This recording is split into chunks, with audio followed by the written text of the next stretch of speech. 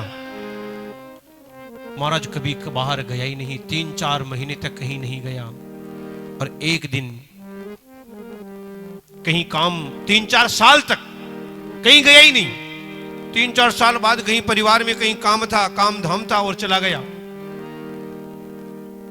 पत्नी से कह दिया कि पूजा करना।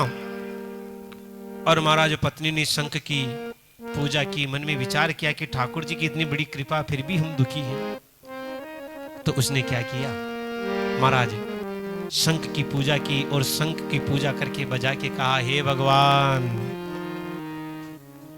हे भगवान मेरे घर में 7 मंजिल का मकान बन जाना चाहिए। हमारा 7 मंजिल का तो बन गया लेकिन पड़ोसियों के डबल। फिर शंख को बजा के कहा हे भगवान मेरे घर में 10-5 करोड़ रुपए आ जाने चाहिए, 5-7 गाड़ी घोड़े आ जाने चाहिए। और सब तो आया लेकिन पड़ोसी की डबल। 4 दिन बाद जब भगत आया, आकर देखा महाराज 2 बड़ी बड़ी मकानों के बीच मेरा छोटा मकान कैसे। और भगत को तो पहचानने में देर नहीं हुई ना, पहचान गया। अच्छा, पत्नी को डांटने लगा, अरे मैंने तुझे कहा था ना कि खबरदार इसके हाथ मत लगाना, और तुमने इस शंख को कैसे छुआ। पत्नी ने कहा देखो जी भगवान की कृपा है तो हम क्यों दुखी रहे, पड़ोसी ज्यादा सुखी तो सुखी रहने दो ना, लेकिन अपन तो क्यों दुखी रहे। लेकिन भगत भी कोई कच्चा भगत नहीं था, पक्का था। फिर शंख की पूजा की और शंख को बजा के कहा हे भगवान मेरे घर के सामने एक कुआं खुद जाना चाहिए पड़ोसियों के। फिर शंख को बजा के कहा हे भगवान मेरी एक आंख फूट जानी चाहिए। प्रेम से बोलो जय श्री कृष्ण। हाँ, ये है दुनिया वाले। दुनिया वाले जितने अपने दुख से दुखी नहीं है ना, उससे ज्यादा पड़ोसी को सुखी देखकर दुखी रहते हैं महाराज। लेकिन ये भक्त, ये नारद जी हैं, और ये नारद जी महाराज दूसरों के दुख से दुखी हैं। नारद जी कहते हैं भैया मैं मेरे दुख से दुखी नहीं, तो कहते हैं कि अहम तो पृथ्वीं यातुं ज्ञात्वा सर्वोत्तममिति पुष्करं च प्रियागं च काशीं गोदावरीं तथा। नारद जी कहते भैया मैं एक बार वैकुंठ गया, मुझे वहां अच्छा नहीं लगा, स्वर्ग में भी अच्छा नहीं लगा, तो मैं धरती पर आया। और धरती पर भी कहां कहां गया, प्रयाग गया, पुष्कर गया, काशी गया, गोदावरी गया, हरि क्षेत्र, कुरुक्षेत्र, सब तीर्थों में गया, लेकिन मुझे वहां भी चैन नहीं मिला। क्यों? क्योंकि अब मुझे लगता है कि तीर्थों का महत्व धीरे धीरे कम हो गया है। क्यों? क्यों जी? पुराने जमाने में कहते थे कि भाई हरिद्वार जाने से सबको मोक्ष मिल जाता है, तो क्या आजकल नहीं मिलता है? मिलता है, लेकिन आजकल आप हम सभी उस मन से हरिद्वार कहां जाते हैं? जाते हैं कोई? महाराज वहां जाते हैं तो घूमने के हिसाब से जाते हैं। कोई भी पूछे ना कहां जा रहे हो, जो घूमने जा रहे हैं। अब बताओ घूमने जा रहे हो तो चक्कर खा के ही आओगे ना? हाँ, आप ये कहो कि हम तीर्थ करने जा रहे हैं, और तीर्थ करने जाओ तो फिर नियम से जाना पड़ता है। तीर्थ में नंगे पांव जाना पड़ता है। कई नियम है तीर्थ के, जैसे जो अनुष्ठान के नियम होते वो तीर्थ के नियम होते, वो तीर्थों के नियमों का पालन करना चाहिए। लेकिन आप हम सब नहीं, तीर्थों में जाकर भी आप हम सब सुविधा के भोगी बन जाते हैं, सुविधा भोगते हैं, और वहां जाकर हमें ये नहीं मिला, वो नहीं मिला, और फिर कहते कि तीर्थ का फल नहीं मिला तो कैसे मिलेगा। प्रेम से बोलो, थोड़ा जोर से बोलो ना। और ध्यान से सुनिएगा मेरे सज्जनों, कभी गए तीर्थ में तो तीर्थ में जितना हो सके शुद्धता का, पवित्रता का ध्यान रखना। ध्यान रखना कि तीर्थ में अपने से कोई पाप न बन जाए। हाँ, आपने कहीं और जगह पाप किया है तो वो पाप तीर्थ में जाने से धुल सकता है, लेकिन तीर्थ में जाकर आपने कोई पाप किया ना, वो जिंदगी में कभी धुलेगा नहीं। अन्य क्षेत्रे कृतम पापम पुण्य क्षेत्रे विनश्यति, पुण्य क्षेत्रे कृतम पापम वज्रलेखो भविष्यति। अन्य क्षेत्र का किया हुआ पाप तीर्थ में जाकर नष्ट हो सकता है, लेकिन तीर्थ का किया हुआ पाप तो वज्र लेख के बराबर हो जाता है। जब भी जाओ वहां साफ सफाई का बड़ा ध्यान रखिए। अब आप सोचते कि मैं यहां जा रहा हूं और एक थैली फेंक दी, अब मेरी एक पॉलीथीन फेंकने से क्या होता है? अरे आपने एक पॉलीथीन फेंकी, वहां हजारों लोग रोज आते हैं और एक एक उन्होंने फेंके, तो बताओ वहां कचरे का ढेर बन जाएगा कि नहीं बनेगा? इसलिए जितना हो सके मेरा हाथ जोड़ के निवेदन है, तीर्थ में जाओ तो बड़ी पवित्रता का ध्यान रखिए। नारद जी कहते हैं महाराज मैं वहां सब जगह गया, लेकिन मैंने देखा कि कहीं सत्य है ही नहीं, पवित्रता है नहीं, धरती पर दान और दया है ही नहीं। यहां महाराज घर में भी क्लेश है। लिखा है कि तरुणी प्रभुतागे हे शालको बुद्धिदायक कन्याम विकृणो लोभा दंपति नाम कलकनम। महाराज आजकल घरों में, नारद जी कह रहे हैं कि मैं गृहस्थों के घरों में गया तो देखा कि महाराज घरों में बूढ़े बूढ़े माँ बाप की खटिया पोल में पड़ी है, उनसे कोई पूछता नहीं है। घर में चलती है तो किसकी? हाँ आप समझते ही होंगे, प्रेम से बोलो जय श्री कृष्ण। महाराज चलती है तो घर में